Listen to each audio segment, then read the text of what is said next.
যখন প্রথম রবীন্দ্র রচনাবলী হাতে পাই, মানে বুঝতে শিখি, তখন পড়ে আমি ভীষণ অবাক হয়েছিলাম যে আমাদের মনের কথাগুলো এত সুন্দরভাবে গুছিয়ে প্রকাশ করা।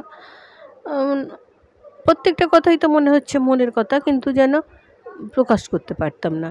কিন্তু তখন তো অত বোধ ছিল না, তখন মনে হচ্ছিল যে আমাদের মনের কথাগুলোই তো লিখেছেন।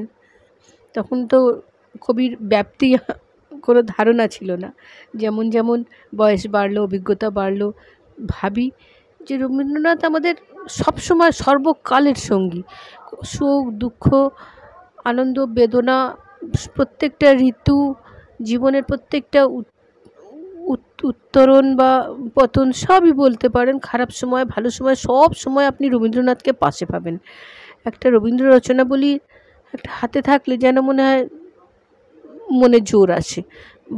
ভাবতে পারা যায় যে কবি এত কষ্টের পরেও এগুলো, এই প্রতিভাটাকে প্রকাশ করতে পেরেছেন। আর আমরা সামান্য, সত্যি আমাদের দুনিয়ার সব লোকের কথা ভাবলে তো আমরা সত্যি সামান্য দুঃখেই কাতর হয়ে যাই।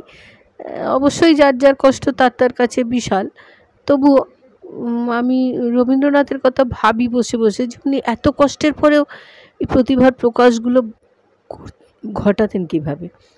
এই জন্যেই রবীন্দ্রনাথ, আমি সেই রবীন্দ্রনাথকে শ্রদ্ধা জানানোর জন্য আমি একটা ছোট্ট প্রয়াস করেছি।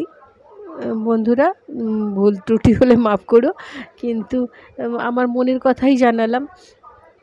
সঙ্গে এই জুয়েলারি, তাতেও একটা রবীন্দ্রনাথের আকৃতি দেবার চেষ্টা করেছি।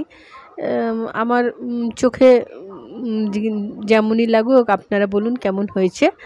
আর ডিটেলিংটা আমার সবসময় শেয়ার করা হয় না, তাই জন্য এবারে কালার থেকে, ক্লে পার্টস থেকে সমস্তই ডিটেলে আমি শেয়ার করলাম। ভিডিওটা একটু বড় হলেও ধৈর্য ধরে দেখো, তোমাদের সুবিধে হবে। আর রবীন্দ্রনাথেরকে শ্রদ্ধা জানিয়ে তোমাদের সবাইকে রবীন্দ্র জয়ন্তীর অনেক অনেক শুভেচ্ছা। সবাই স্মরণ করো যে যার মতন করে কবিগুরুকে। আমাদের তো সম্পদ কবিগুরু, আর কি বলবো, আর ভাষা নেই। ভালো থেকো, আবার দেখা হবে অন্য ভিডিওতে। ধন্যবাদ।